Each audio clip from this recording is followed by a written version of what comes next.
program Advancing the Cause. Tonight, I'm going to be dealing with the subject Education in Crisis. You would have recognized that the normal host, the Honorable Coretta MacDonald, Member of Parliament and General Secretary of the Guyana Teachers Union, who would normally host this program, is unavoidably absent tonight, and I tender an excuse on her behalf. My name is Denis Jaikaran, and I'm going to host the program on behalf of my sister, my friend, and comrade, so that I can deal with the subject education in crisis.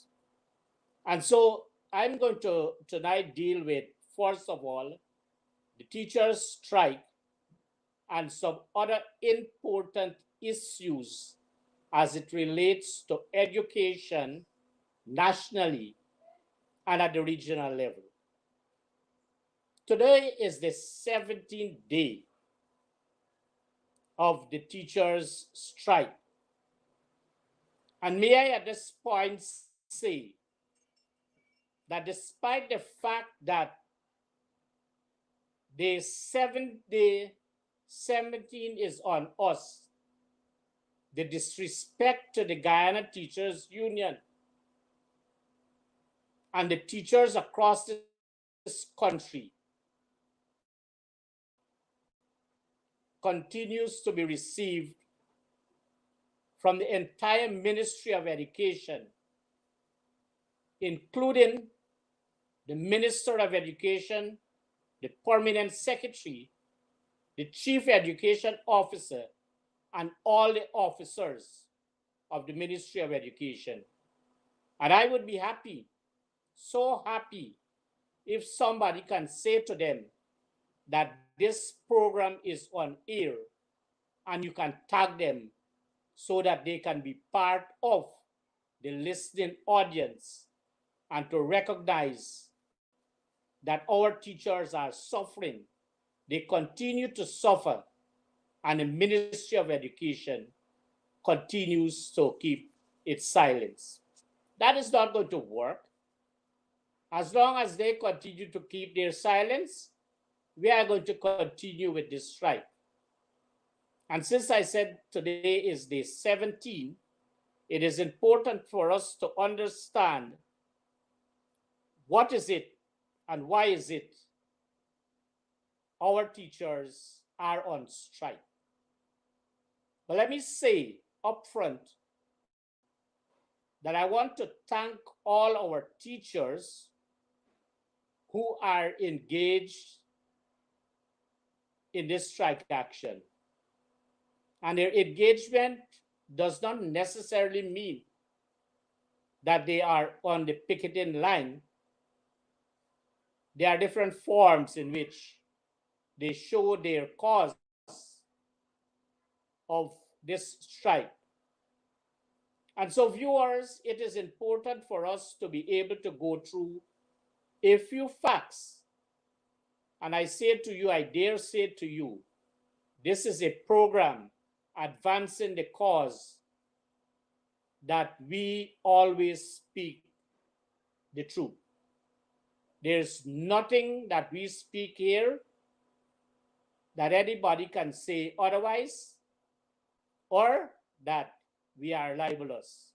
We speak the truth and we speak to the facts. And so what is happening? The very first stage, the government of Guyana, the Ministry of Education, allowed that first stage to fail. And that first stage would have been bilateral talks. In any agreement to follow between the union and the ministry would be bilateral talks between the Guyana Teachers Union and the Ministry of Education. And that did not happen the way the Guyana Teachers Union wanted it to happen, for the simple reason that they have always shown respect not only to the Guyana Teachers Union, but to the entire teaching fraternity. But all of them that are showing this respect must realize that once upon a time they were in a classroom and the teachers out there or who were there before allowed them that opportunity to have an education. So treating our teachers this way is one of the most ungrateful situations that any person can give to their teachers. And it is happening right here in Guyana. And so step one would have failed, which is the bilateral talks between the Ministry of Education and the Guyana Teachers Union. Step two would have also failed, which would have been consolation. And what is that? That also received total disrespect by the Minister of Labor and the Chief Labor Officer. They were so advised that the phase one or step one bilateral talks broke down for disagreement and disgracefulness on the part of the Guyana Teachers Union. And so they continue, and this time it goes to the Minister of Labor and labor in its rightful sense, and the Chief Labor Officer. And so when the union would have allowed them to make a decision as to conciliation, they did not have the courtesy, the respect, and in the normal course of duty to be able to respond positively to the Guyana Teachers Union.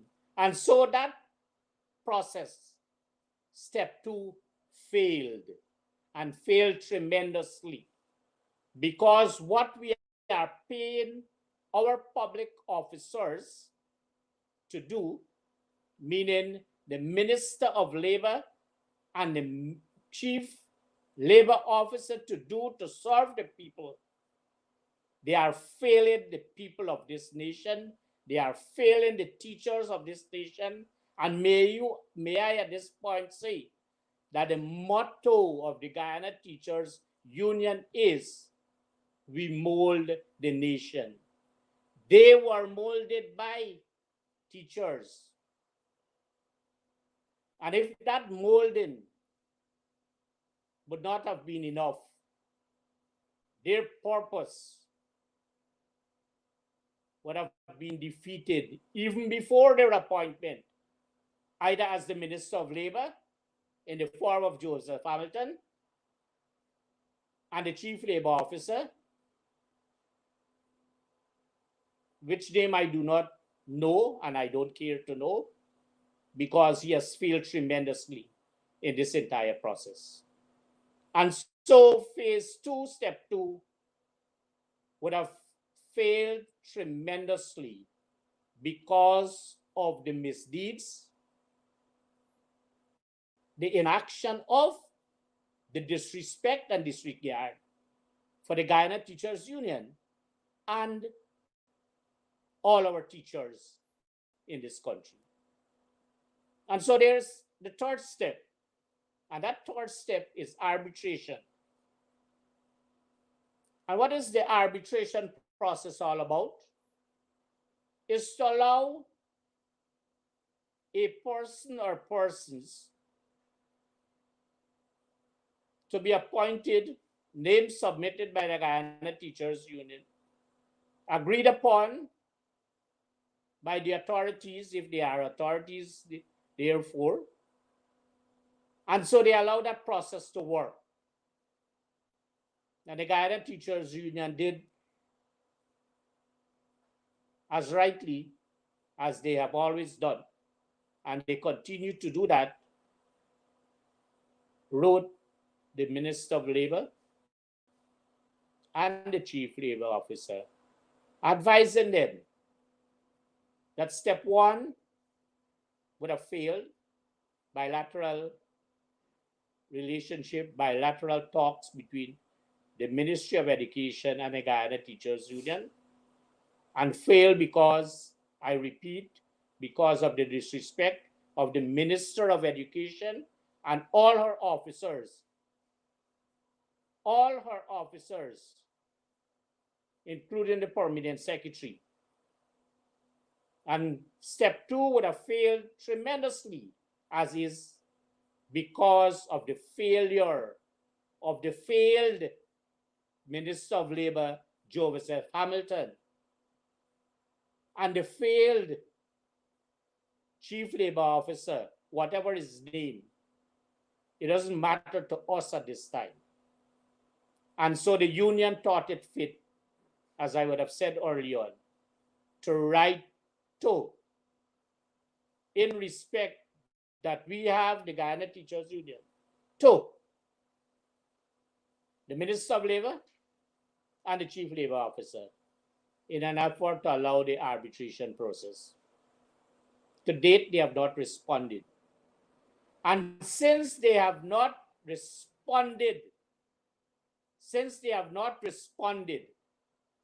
and since all these things would have started 3 years, 4 years ago, and the disrespect bestowed upon our teachers continue, it was only right for the union to take that position of strike action. But why is it they took it?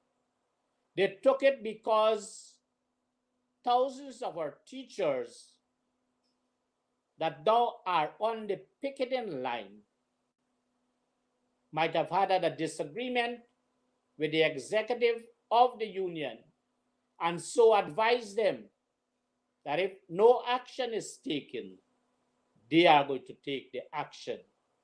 And so the executive listened very carefully to them, and they took the action because it is hurting.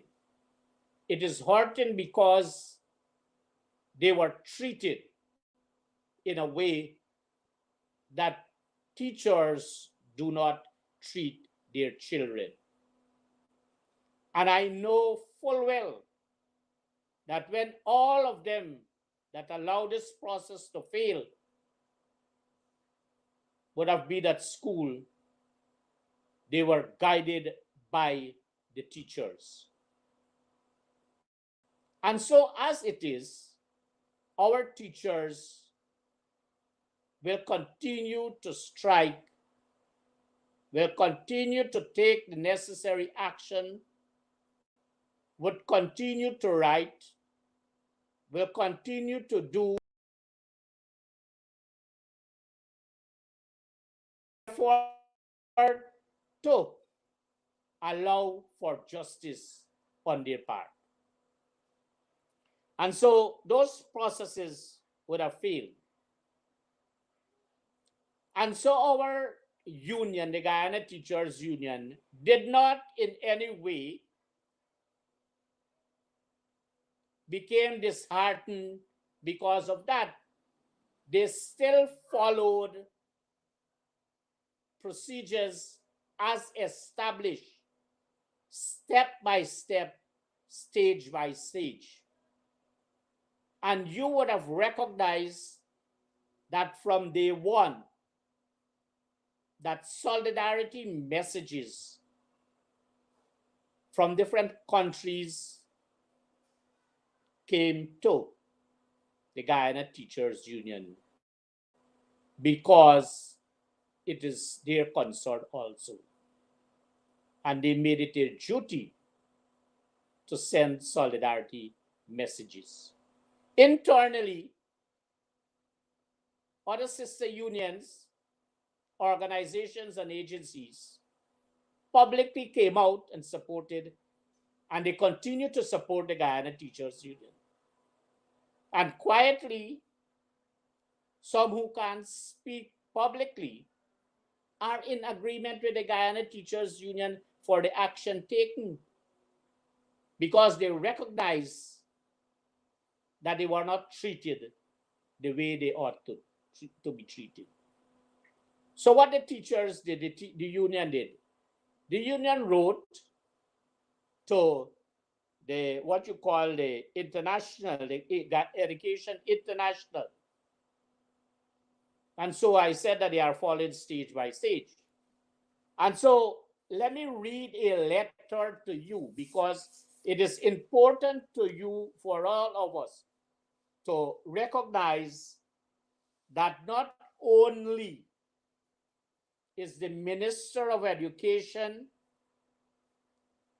and the officers of the Ministry of Education are showing disrespect toward teachers, but they are showing total disrespect to the organization called Education International. And may I, with your permission, read to you a letter which is not long, but for emphasis and for us to understand how widespread is this respect. I now humbly tender this letter to you.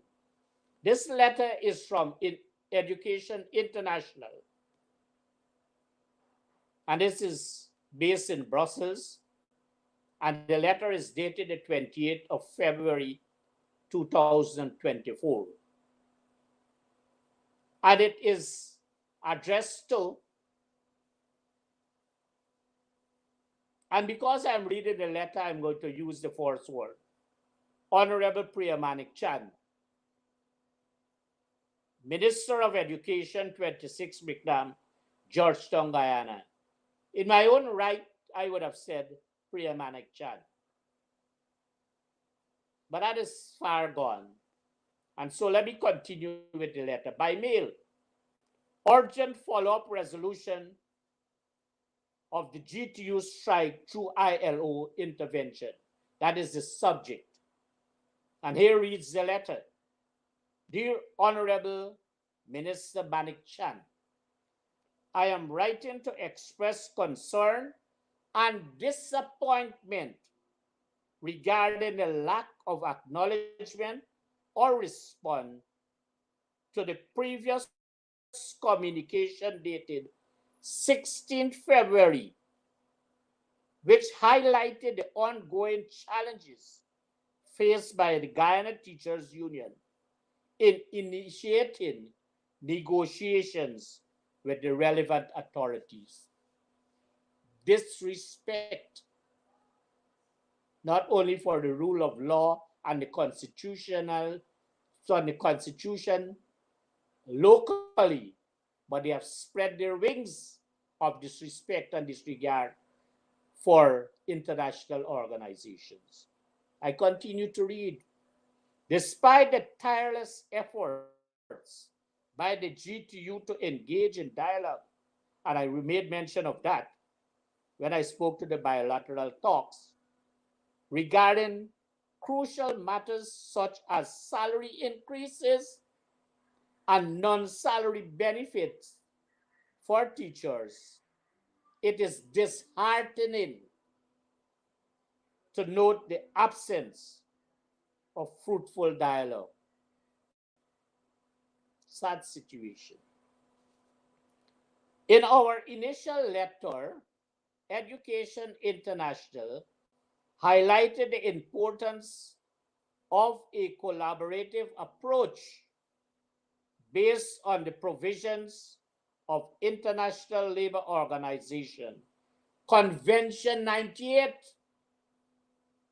to address the concerns of teachers and reach a resolution that benefits all parties involved. Breaking of international rules. The lack of response or engagement from the government is deeply concerning.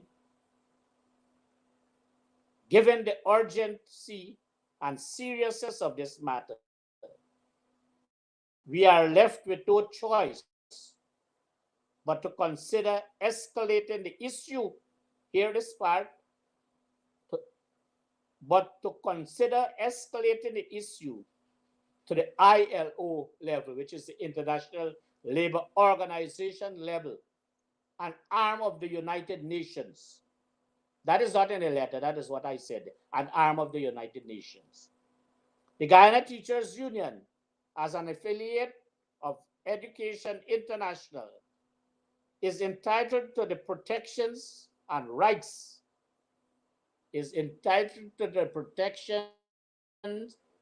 and rights outlined in the ILO Convention 98, in which Guyana ratified in 1967.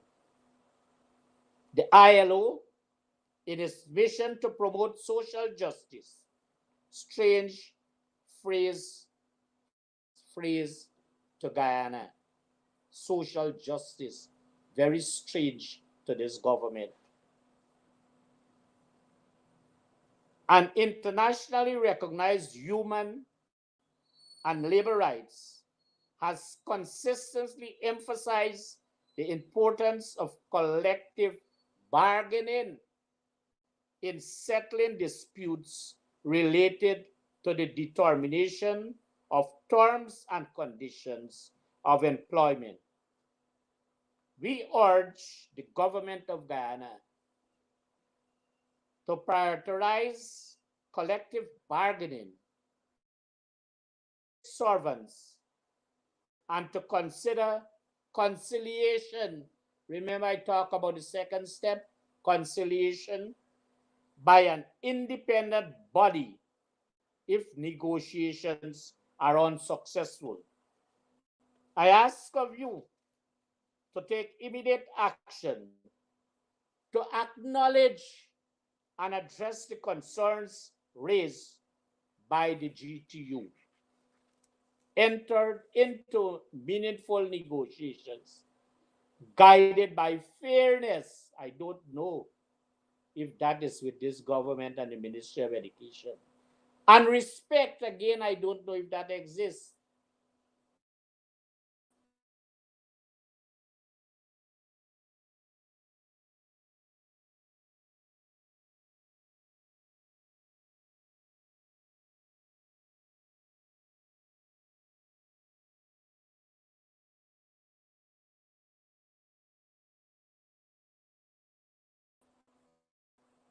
I continue. They are disturbing us. They are disturbing us. As normal with all these programs that highlight them in their inefficiency and ineffectiveness, they try to stymie these programs. We are going to continue. We have no reservation. Failing a positive and constructive response within a reasonable time frame, EI may have no option but to bring this matter to the attention of the United Nations Labour Organization. We sincerely hope it does not come to that, and we look forward to your prompt and positive engagement in resolving this critical issue. Thank you for your understanding and cooperation. Sincerely, David Edwards, General Secretary of Education International. Viewers, you heard for yourself the letter that I would have just read to you. And I took time to read that letter word for word to show you, to identify, and to be able for all of us to better understand what we already know and understand, the level of disrespect that is bestowed upon not only our teachers, but for the affiliates of the Guyana Teachers Union, the Education International. And there is no hope as it is for government to address this. And so I would urge, if any member of the United Nations or ILO is listening, that we go that stage. Let us expose this government for what is it they are as it relates to ill treatment of our teachers and by extension, persons who do not give support to their ineffective and inefficient management of a government. And so I now turn my attention to another piece of correspondence. And I happen to be a teacher once upon a time. And I understand that once you're a teacher, you're always a teacher. I want to read a memo. And I'm going to make some points when I read this memo. Ministry of Education, and I'm reading these things to you because I want you to follow the steps and the things that are happening. I read for you a memo, and then I'm going to make some observation that would have been there for a very long time since this chief education officer sat in that office. I'm not saying took office. To be seated in an office and to take office, it is that they are two different things. And so I read a memo. It is from the chief education officer to regional education officers, regions 1 to 10, principal education officer. And may I say that is the first deficiency in this letter. There's only one principal education officer in this country. And he should have put in bracket, principal education officer, Georgetown. I'm pointing out this to you so that our viewers and our listeners can very well understand who we have as a chief education officer in this country. So that is scenario, I call it a scenario number one, in which he would have failed to say principal education officer. He should have put Georgetown. So he would have inaccurately misconceived his address when he wrote to subject, continued collection of attendance data. Very childish.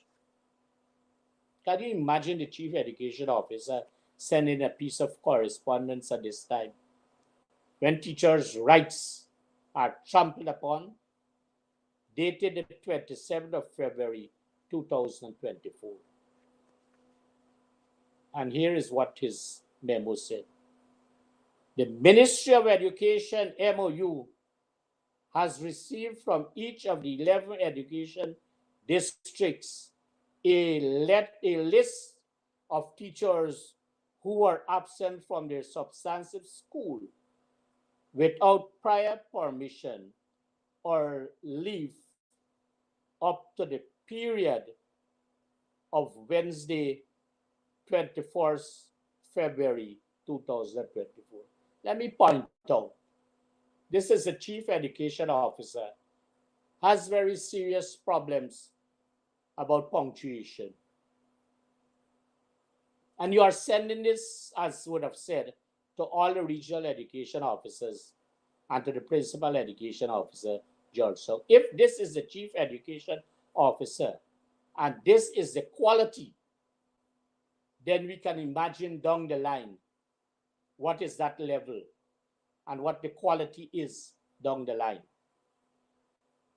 And so, in the punctuation aspect of it, as I read this piece of memo, I am making these observations because, as I said earlier on, let us know who we are dealing with.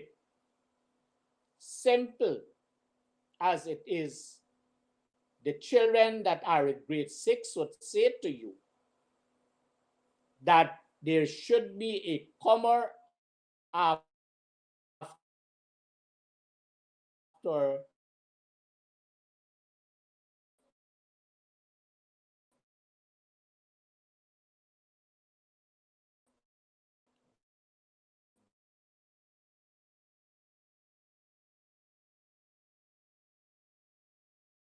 this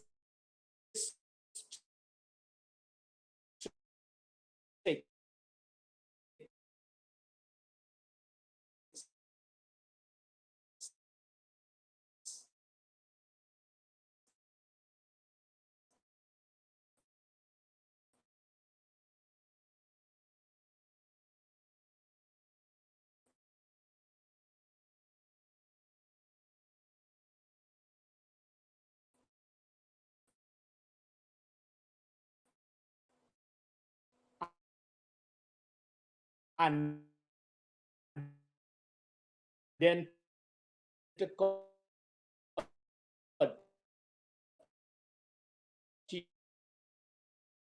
continue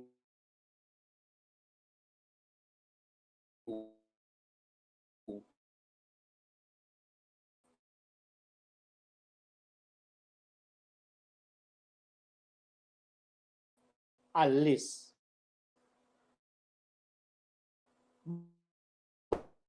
But he would have written it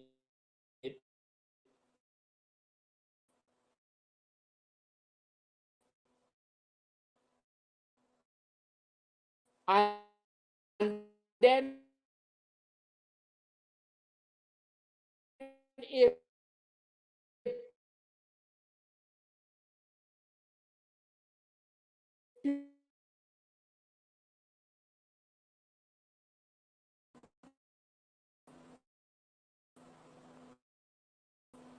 yes, so I continue. They continue to do their work. We continue to do their work. Let them break it up. So you are required to continue collecting the data daily and submit it to your respective regional executive officer.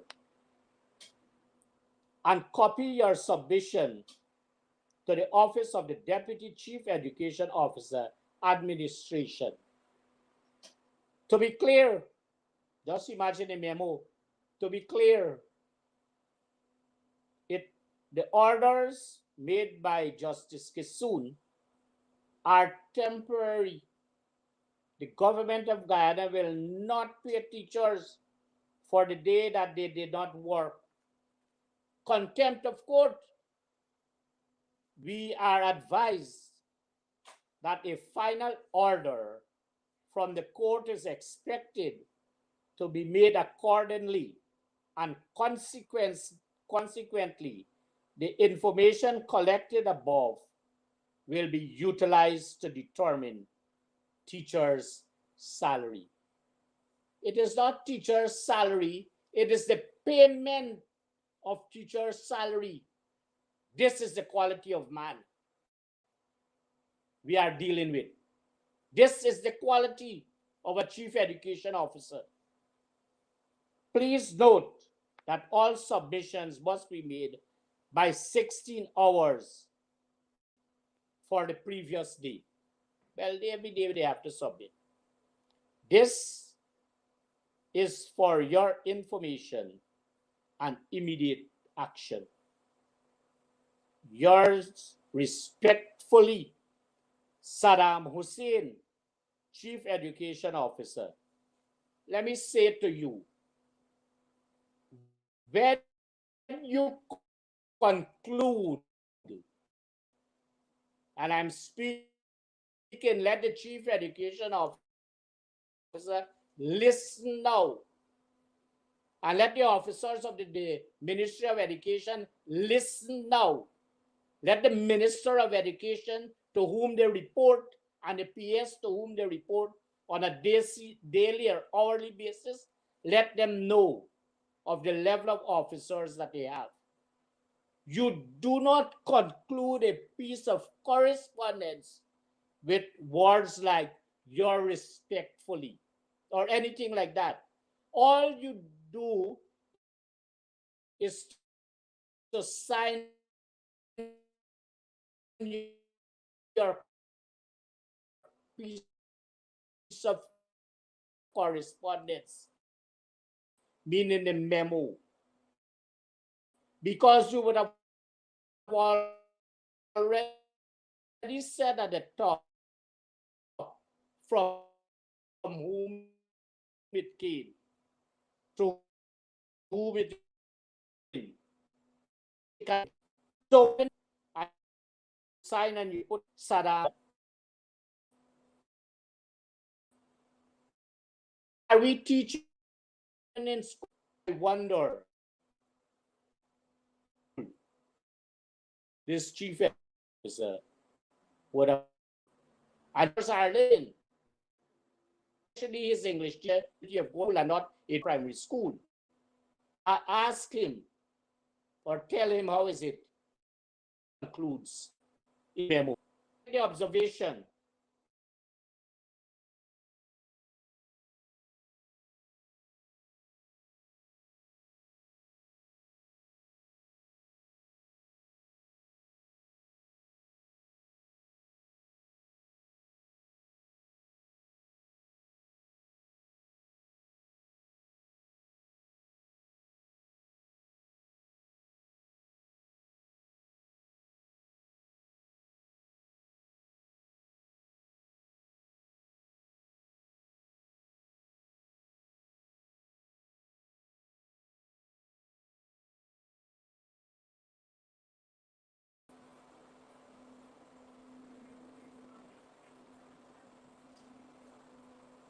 You might wonder to know why I'm saying all these things and reading all these things.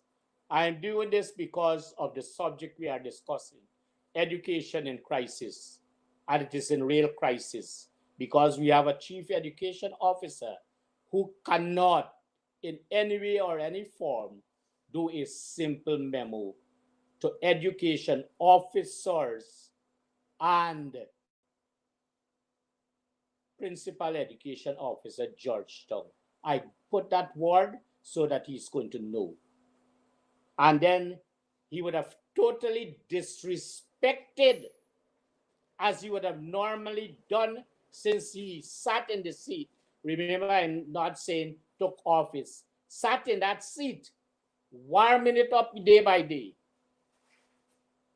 Every piece of correspondence he would have sent out, or most, if not all, would have disallowed a copy of the piece of correspondence to be sent to the Guyana Teachers Union.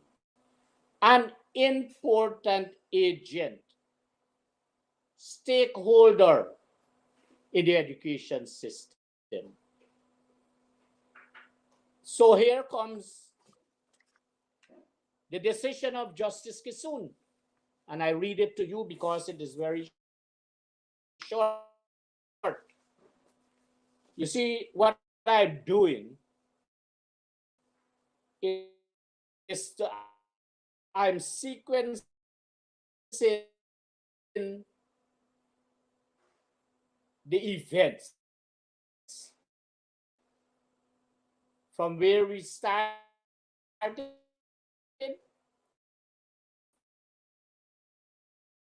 where we are, and then I'm going to deal with some other matters generally in education, because education is in crisis.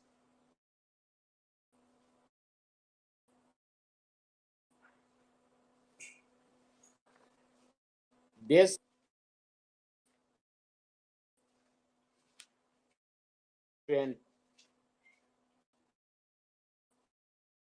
Chief Education Officer Saddam Hussein undertaken to receive his education, the names of striking teachers for salary deductions.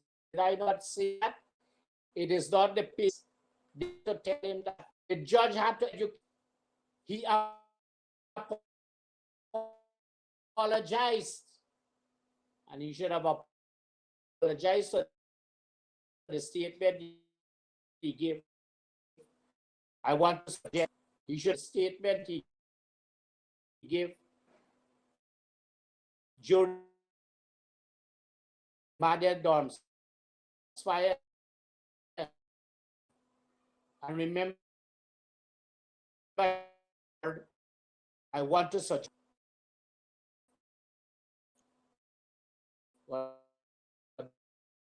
so it does not become so he apologized to the court judge that he has brought process of justice, not only the course of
Welcome again, viewers. As they continue to disrupt, we are not going to break focus on what we are doing.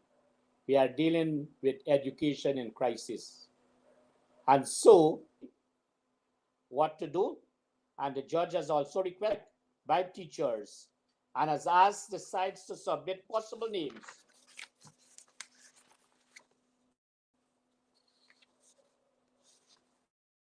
for mediators who should be senior counsel. The attorneys are to return to court tomorrow to submit those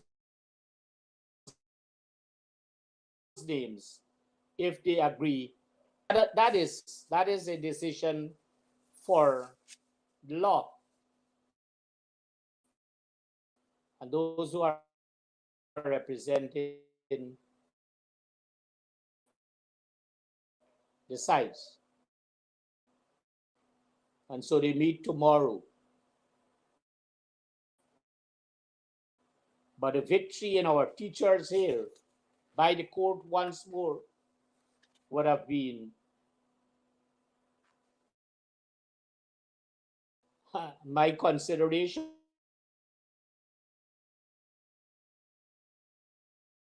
is, and if I was alive, I would have said, I humbly submit that we cause this individual who continues to be part of a process of not allowing our teachers to benefit from what they want to benefit from or what they are entitled to do.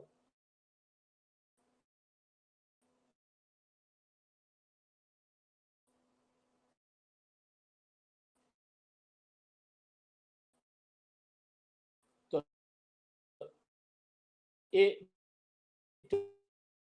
to be able to see another part of this country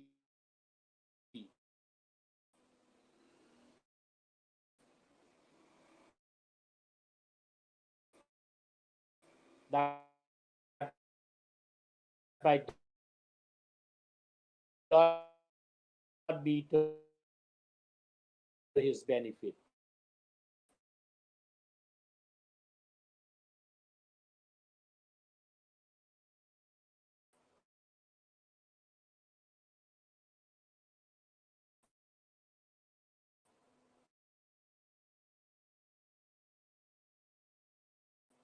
But I am not a judge. I'm not a lawyer.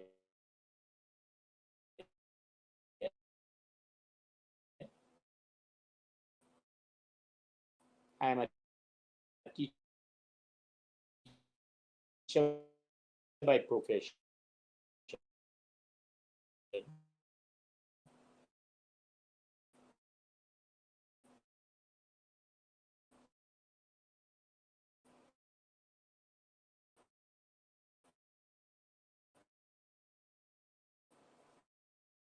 And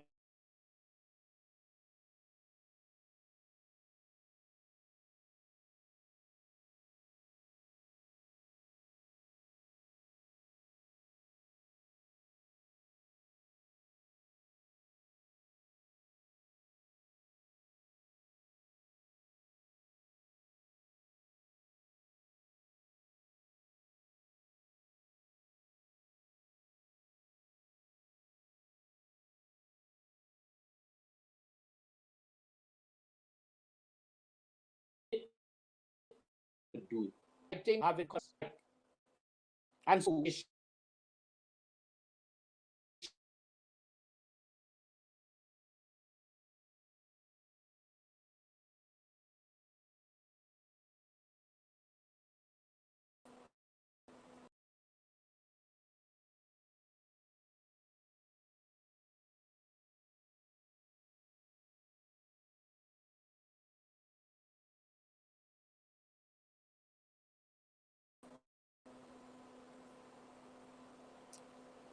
Again, viewers, very many times I might have to say welcome again.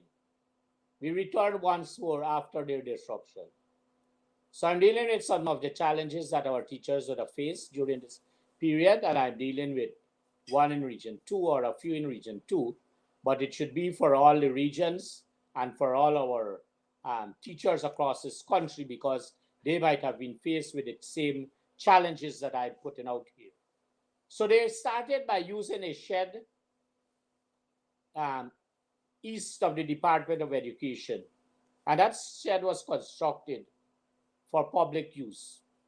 And our teachers had the right to, and until this day, they have the right to use that shed. But the regional education officer thought in her own rights that maybe she felt some level of inferiority complex when the teachers were there and they were chanting and singing, not disturbing any person, advised the police to remove them. And so they were removed. They found another place just in front, and they were told by the owner that he was instructed not to allow them to be there. I'm tracing all these things because these are crises in education. And so they went by the Denis Jaikaran Park, and so they were there for days up to today. But yesterday, there was a stage that was constructed for the Bashramani celebrations. And let me tell you something now. Very many persons that went to these flag raising ceremonies, including this region, they could not have differentiated between what is Bashraman, the ministers I'm talking about. They said some minister named Parag came to this country. Sorry, this region. And I understand that same Parag grew up in Congress Place. So she came here and she could not have differentiated between Mashrabani and Republic. So that is another story. So they built that stage and they used it for that purpose. And our teachers thought it fit that since it was there, that they used it only yesterday. And before the end of the day, and we have all the pictures, we are going to post them. They have already been posted on the different media and different sources, social media, to show that the regional executive officer sent her workers to remove, to break down the stage. And they completely removed that stage this morning early. So our teachers, they were not dissuaded by that action. And so they went on the park again today. And they grew in numbers today. And so as they grew in numbers today, they are becoming afraid day by day by day. As they become afraid day by day, we are going to continue this strike. But I want, and all those persons who she sent to break down that stage, that they had some form or level of education, if any at all, and it was teachers that would have been responsible for what level they would have reached in school and whatever they know. But to add to that, let them also know, and those persons who are listening to this program, let them know that those same teachers are teaching their children in school, and our teachers are going to continue to be kind, generous, and loving to them, as they would be to those who went and break that stage yesterday and completed the process this morning. So these teachers are part and parcel of both the regional administration and the Department of Education. and that is a treated meted out to them by both the regional education officer and the regional executive officer. What are we doing to our teachers? How much more disrespectful can we be? And so I say this to indicate to you that there is total disrespect for the rule of law as it relates to Article 147.1 of the Constitution of Guyana. And let me read so that we can all know. It will not take long, but I'm going to read. Article 147.1 says, except with his own consent, no person shall be hindered in the enjoyment of his freedom of assembly and association. That is to say, his right to assemble freely and associate with other persons, and in particular to form or belong to political parties, or to form or belong to trade unions or other associations for the protection of his interests. Two things about this article: that our teachers were exercising their right to freedom of association. And in that effort, as per the article, to be able to be protected.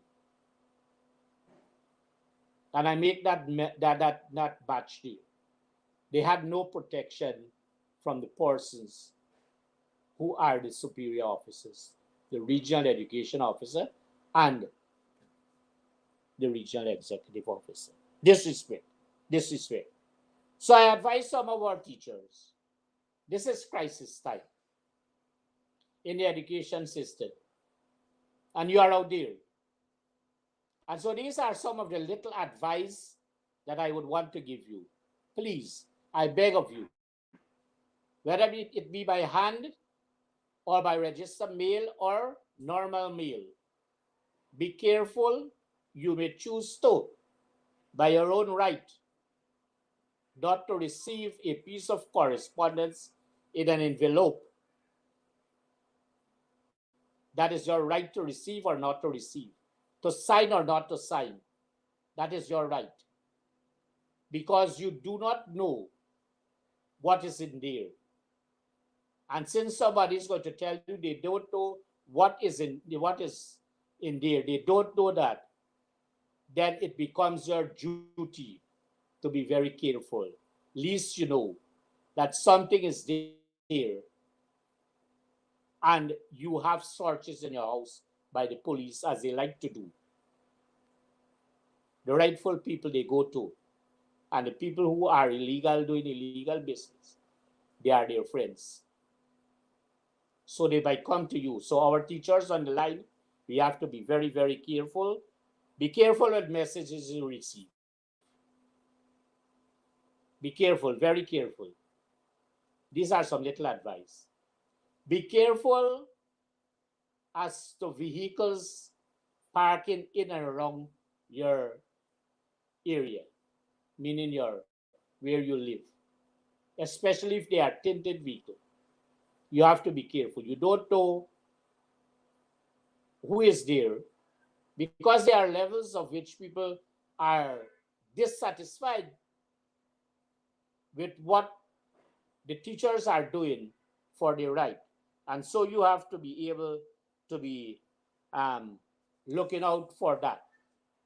I thought to some general issues now, some general issues, and this would be able to want to look at some observations during this strike action. What would have been noticeable is that police in uniform would have been visiting schools on a regular basis to extract information about teachers who are not there. This is an irregular practice.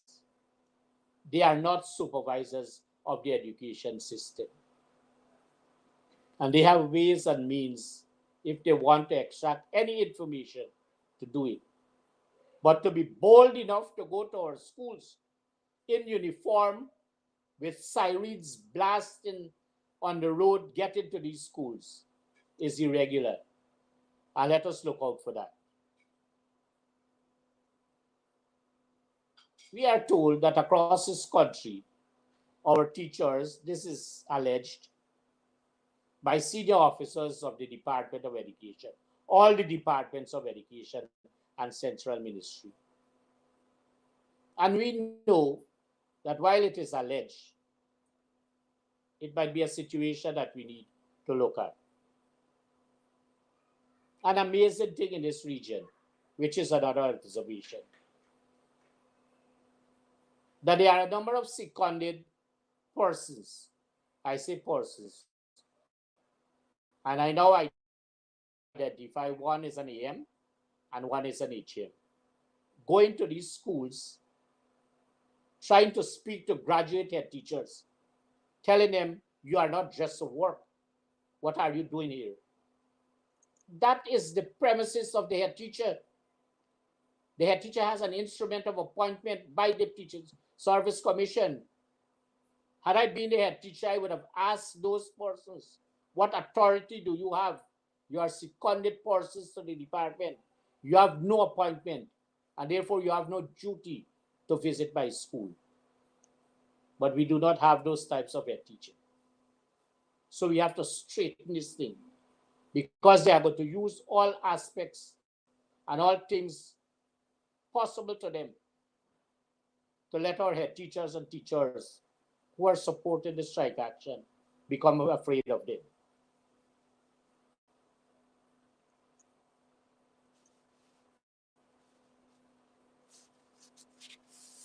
I want you to look at some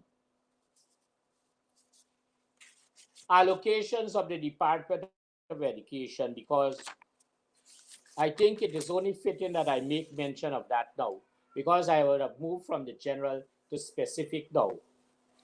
And quickly, this region would have been appropriated 8,125,257,000. I'm speaking directly and generally to the people of Region 2. You must know what sums of money are appropriated to you and how it is spent, because you have to ask questions. It is your money. And this is not moving away from education. It is not moving away from the crisis education, because all these things affect us. And so that total appropriation for Region 2, which should have been that, the current expenditure is 7,169,157,000. The capital is 956,100,000. And for education, their appropriation this year, listen, education, what is to be spent, because they have to account for, is 4,758,668,000. And so how it is broken down? This is where our money is going under a line item called 6281. Security, you have $551,686.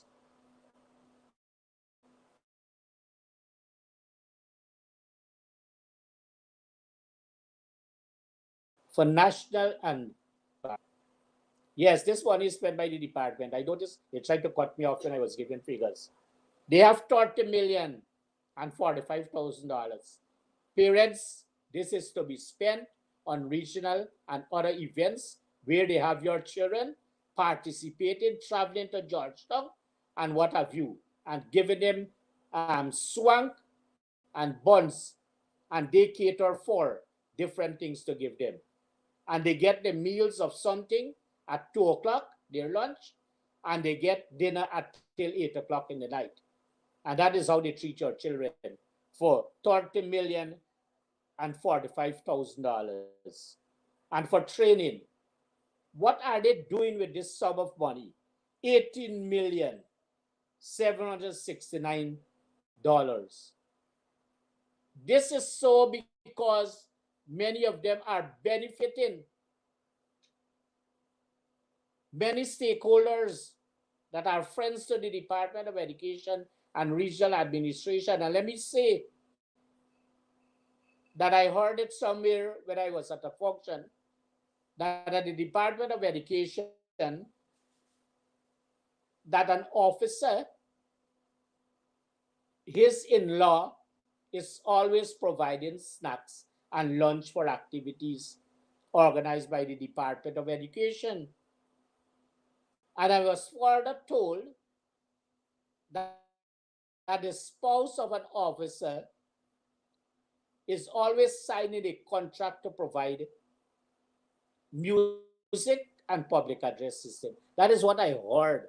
I don't know the persons who were saying it, but at the side I was hearing this, what is happening at the Department of Education. And so I want to speak to the counselors because you might not know in this region. And for all the other regions, find out the counselors that that is on line item 6211, which says expensive expenses specific to the agency, and that is for the counselors to be used for them to use to do traveling and other things like tender board and what have you, attending RDC meetings and subcommittees of the RDC. And so Region 2 would have received $35 million. I have another forum I'm going to discuss this with some other persons, but this is to alert the counselors. There is an alarming sum of money that would have been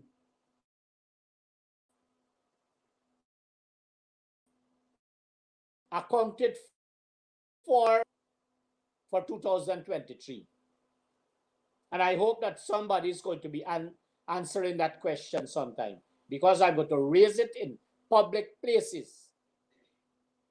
Under rental for 2023, the Department of Education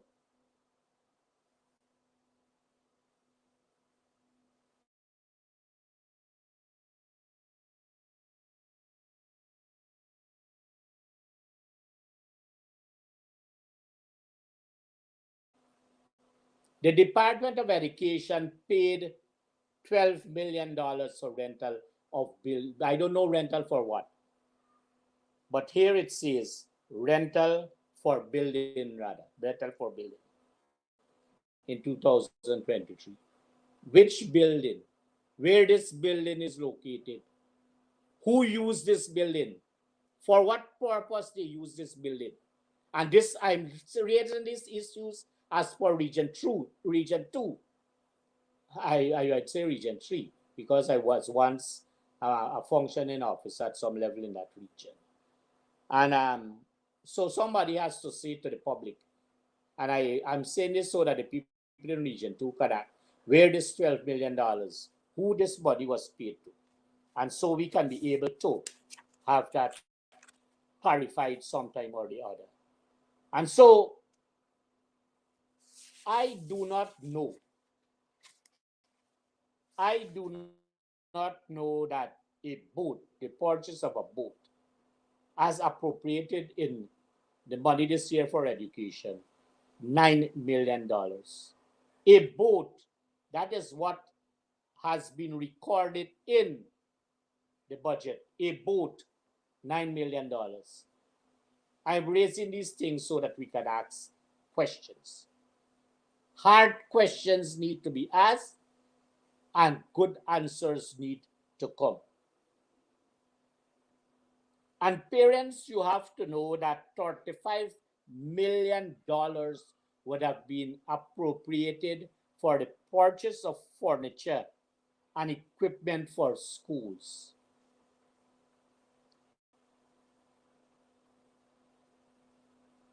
I might want to believe that because our teachers are there on strike, this might be the time when the Department of Education will take advantage of the situation of spending some of these monies so that nobody can ask any question.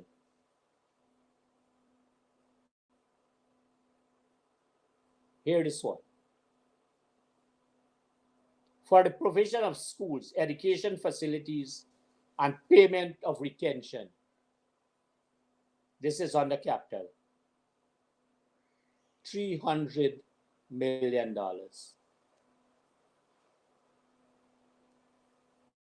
There is need for somebody to be able to find out where this sum of money is going to. If it is not 300 million, I want to believe it is $300,000 as a form of correction. And so there are some general issues in this region that would concern us and that is allowing our education system to be in crisis.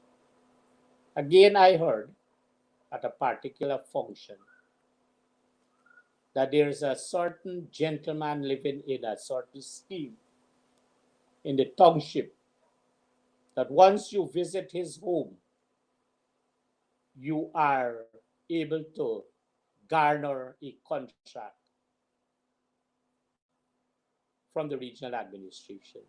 And mind you, it was further said, I don't know the persons who are saying these things. That this particular, I'm saying these things because it is of concern not only to this region, but we should have our eyes out and report these things so that people can understand how is it our money, that 1 point, how many trillion dollars, how it is being spent. And that government vehicle is being misused in this region for private purposes, even in the nights when they come to places and offload things. That would have been told to me. It was further said in a public place where I heard that this particular officer in his name, in somebody's name, he is managing 3 churches. His wife is managing 3 and his son is managing 2. And I am further told, well, not told, I further heard the conversation that the Ministry of Public Works gave out contracts for roads to be done. And he found himself visiting these locations unauthorized. And it was said that this gentleman has no knowledge of what is a bill of quantities and how is it to describe aggregates. What kind of workers do we have if those things are said in public places?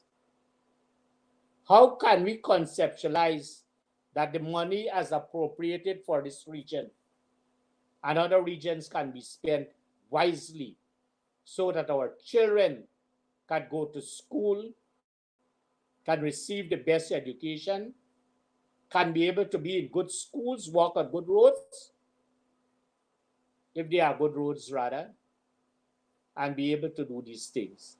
So we need to be on the lookout for these situations. Because as is, we are in crisis in education in this country. And I give now a scenario as it relates to teachers' training. And this is across the country. Based on information circulated,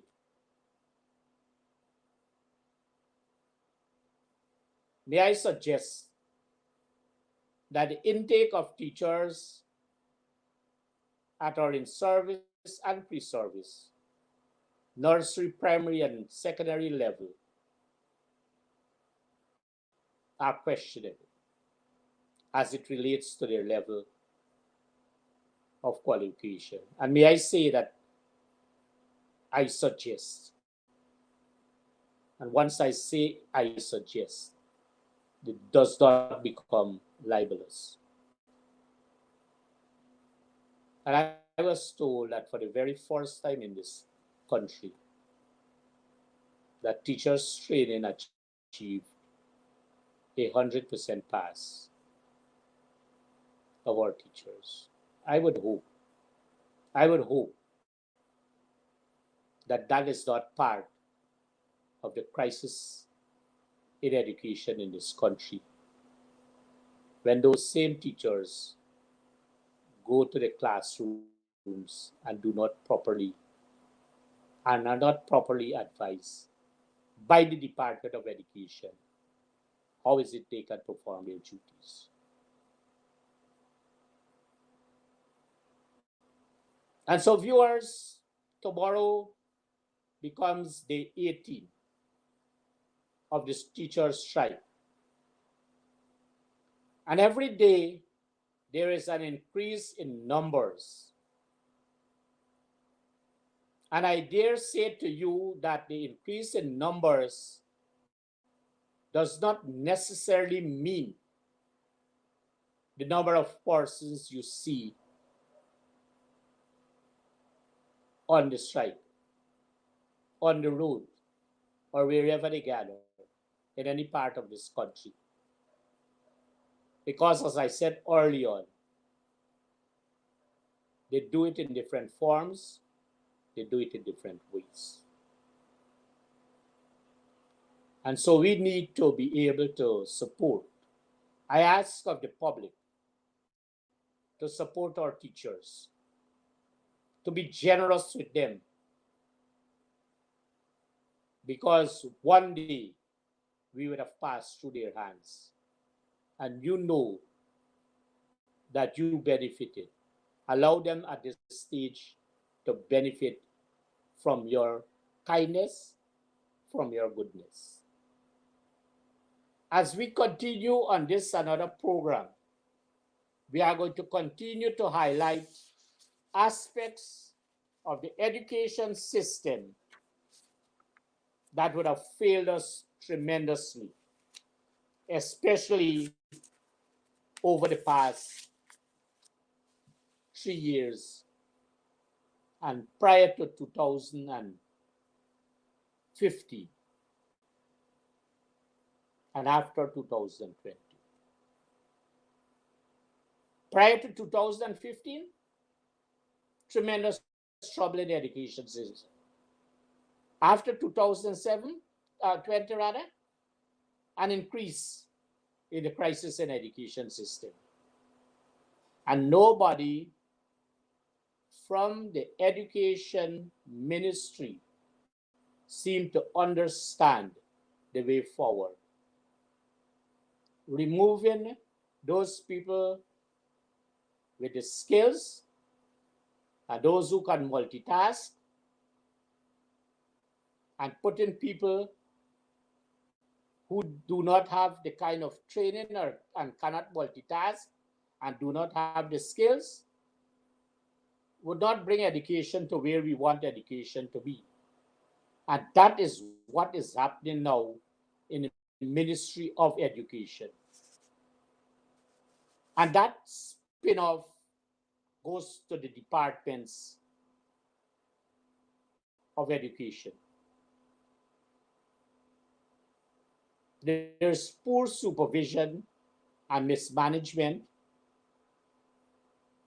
of the education system at the national level. I wonder sometime, but before I make the point, let me point out that there was a cadet course that commenced in 1997. But that cadet course would have been conceptualized before 1992 by the late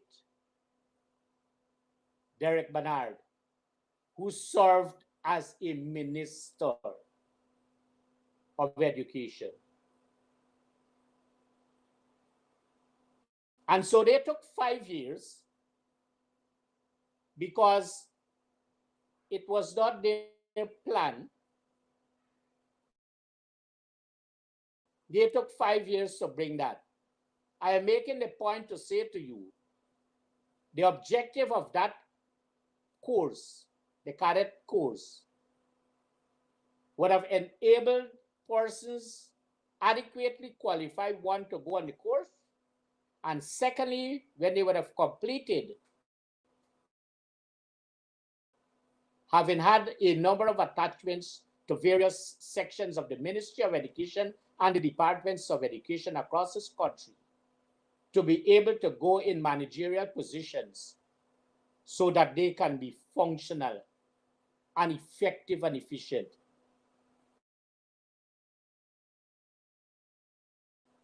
I now turn to ask the question, officer, and all the senior officers of the Ministry of Education, how many of them are cadets?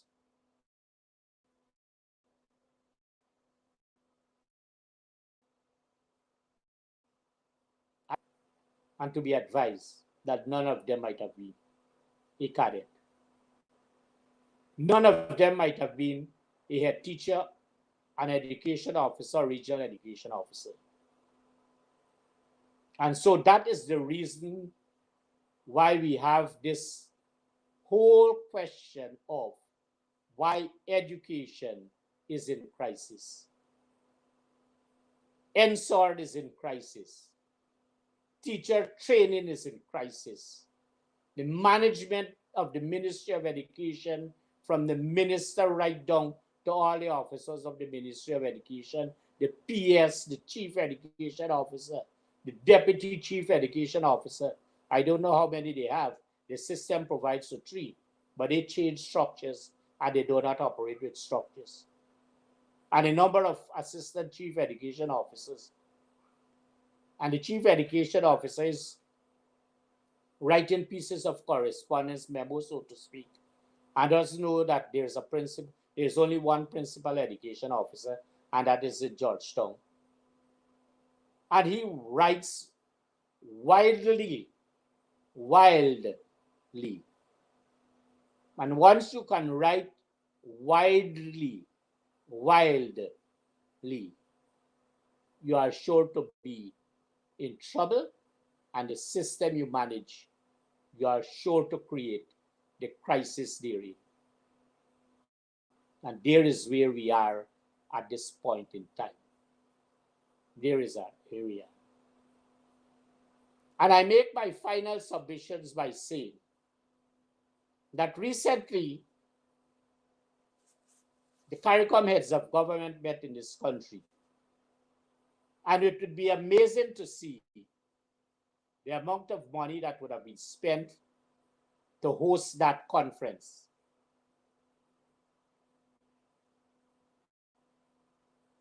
And may I say advisedly that had we had a government that would have been considerate for teachers, you would have used that money and asked that there be a rescheduling of that to another country and spend that money on our teachers. Use our budget and be able to use line item to line item and give our teachers, at least for this year, a 35% this year. That is my proposal. And it is easy to do because you find this government every year having appropriated a sum of money in the first part of the year. By June, July, they go back with their supplemental paper for more money.